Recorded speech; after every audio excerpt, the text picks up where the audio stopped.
The story begins in the library of a village. That library was filled only with ancient books, books of magic, mythological tales. One day, some crates arrived. When they opened them, they found a book about snakes. It didn't seem interesting at first, but he wanted to read it. As he stood there, a man named Sneaker approached him, demanding he hand over the book. Sneaker shot once into the air. The man handed over the snake book and began reading. In the 4th month of the year of the snake, a baby boy was born. He was chosen to fuse 2 pieces into one metal. Whoever did this would grant all renewers supernatural power. But what did this mean? Where did this book come from? Later, we learn he earned money, finished reading the book, but nothing happened. "By God," he said, "I won't gain anything from you, and this price isn't right." He put the book down instantly. Sneaker grabbed a knife, slit his throat. His soul left him, dear to God, and the book vanished with Sneaker. May God be pleased with you. In the city's marketplace, we see a woman named Jaggedy standing by a stall selling octopus. The place was so crowded that not everyone could get through. She waited. Wait, just wait, just wait. Finally, she reached him. She gave him a gift. A dog approached him. "Hey, those dogs and snacks around Sneakers are fiery bastards. They never go to anyone. They go only to that guy sitting with a girl listening to track 100 while you're sitting with him in first date, giving her the whole meal." Anyway, she gave him another gift and told the woman to add one more. Sneaker headed toward a temple in the city center. He entered the shrine. The woman started shouting at him. He tried to calm her down, made peace, and continued. Fatho began contacting Jaggedy. Here, we discover they're both undercover police officers. Jaggedy looked around. Is Sneaker here now? Did he enter with someone heading to the temple? Our protagonist hadn't written anything down. He ate that octopus. He heard this, panicked, and grabbed a single breath. At once, an Interpol task force surrounded the city. He locked the door, took one breath, and rushed toward the temple, but never reached it. His men showed no mercy. One struck him hard on the head, knocked him out, and tied him to the temple door. Behind that door was a room where a young boy sat, dressed in pure white clothes surrounded by incense and candles, clearly performing a ritual. Sneaker and his men hid nearby, watching from a distance. At the same time, the Interpol team arrived, armed. Jaggedy tried to stop them from entering. "Don't! The temple is sacred! You have no right!" But they forced their way in. "You know how many lives these weapons have saved? How many times they've protected us?" Without further words, they stormed in. The world turned silent. Hearts pounded. "There's no one inside this temple!" Back to the little boy, he was still sitting there. He received a gourd containing 2 fused coins. Suddenly, light flooded the entire room from that gourd. Outside, they saw figures emerging from a conduit next to the temple. They discovered the ritual and found those 2 coins. Sneaker attacked the sorcerer. The sorcerer pulled out a staff, a rotor, and struck him against the wall. Simultaneously, fighters emerged from the light-filled conduit. One entered, climbed up, and captured her along with 2 of Sneaker's men. They were clearly armed. He ordered them to split up and investigate. Each time one emerged, he'd shout, "Hey you! Your poor mother's honor! Take their weapons!" A bullet rang out. Interpol heard the gunfire from the adjacent building, rushed over, and descended on Sneaker's right-hand man. Jaggedy disrupted Sneaker's crew. Sneaker fled, yelling, "I won't leave until I find that piece the boy has." He tried convincing his assistant to wait a bit longer, but the police drew closer. "If we don't run now, they'll arrest us." Sneaker realized he had little time left. He lit incense to distract them, grabbed the boy and the piece, and escaped.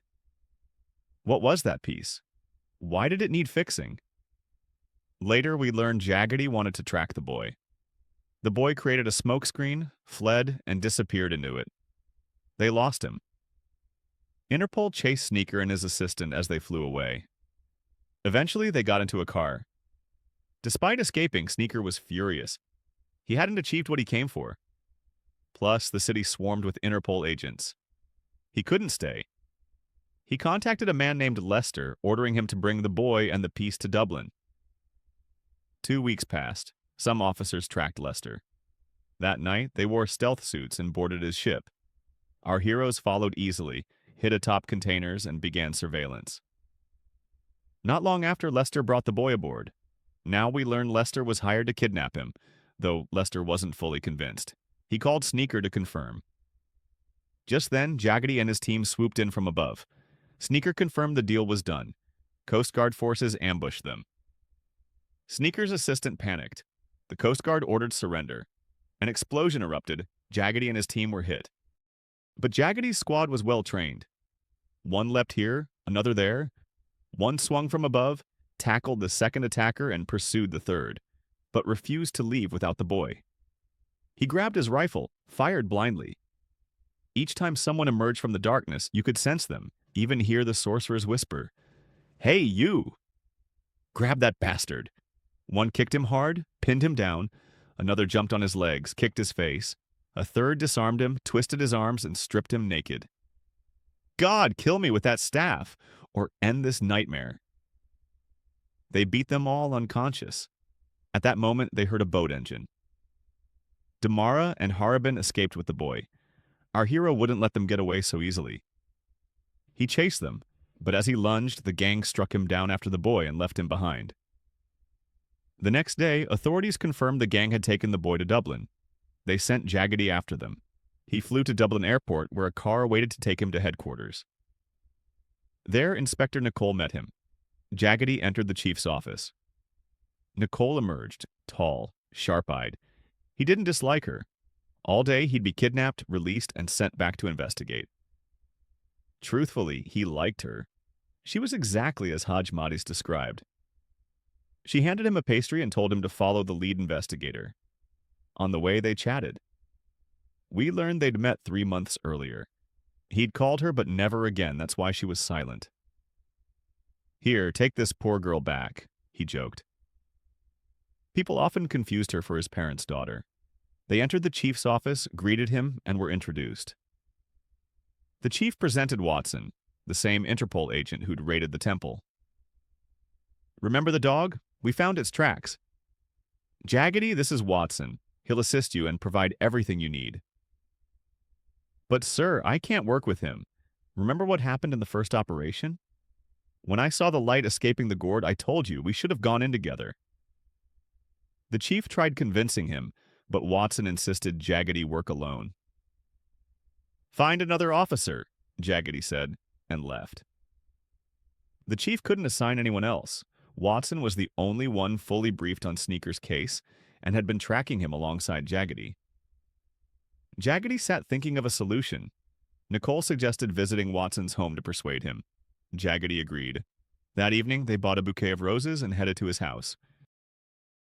"You always get sugar molds when someone visits? And those molds tie you down?" They knocked. Watson's wife answered, shocked. "Who are these people?" "They're colleagues from the library," he replied.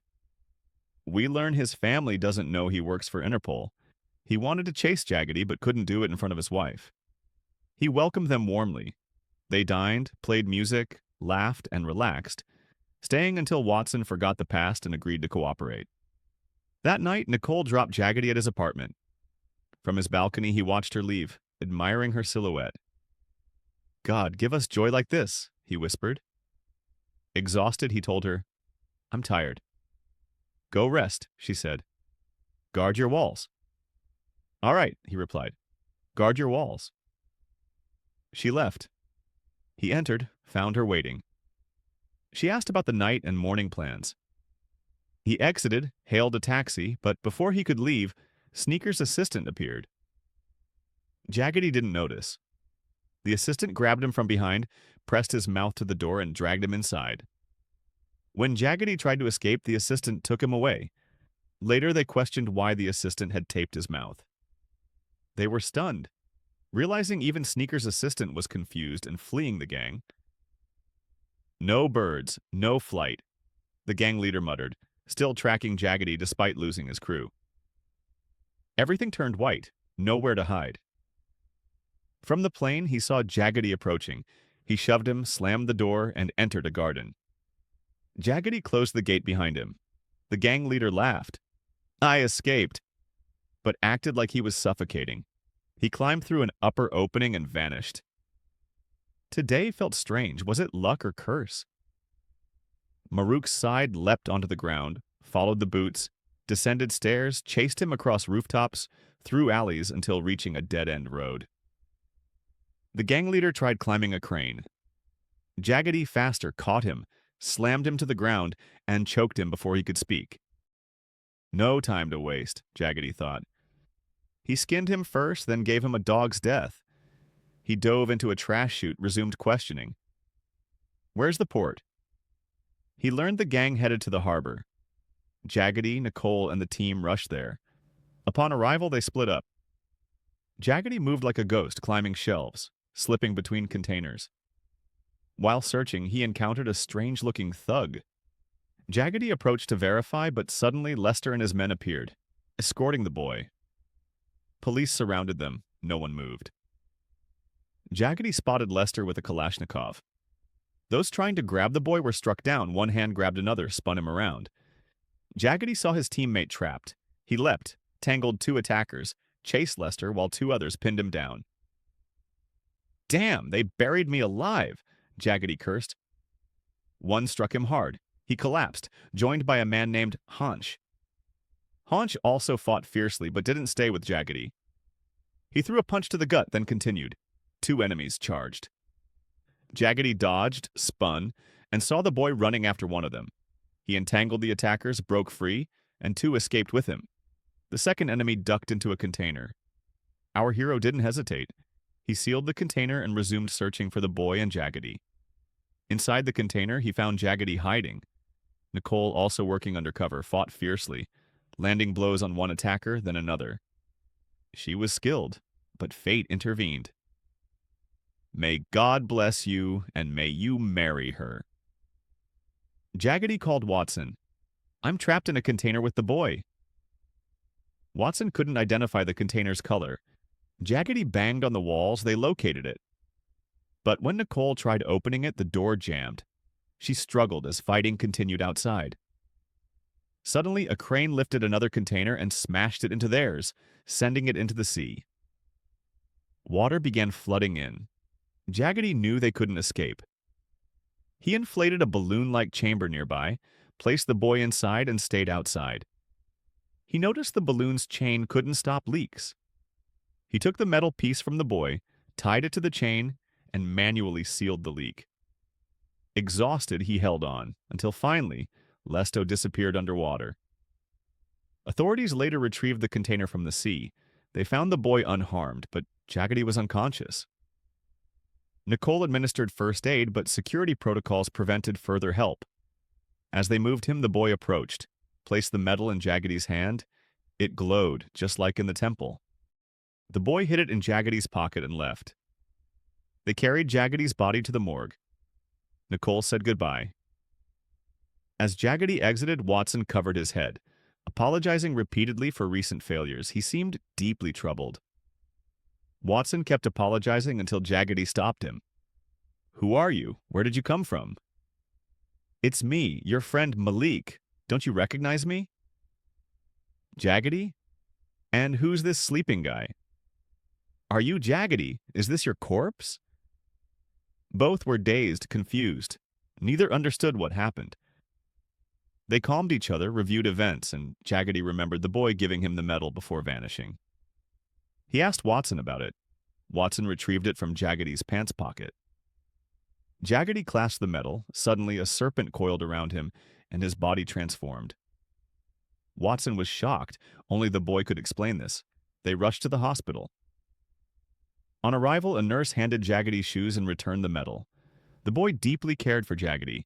He split the medal in half, kept one piece, and gave the other to Jaggedy. The nurse led the boy out wearing shoes. That's odd, Watson noted. Do families here wear shoes indoors?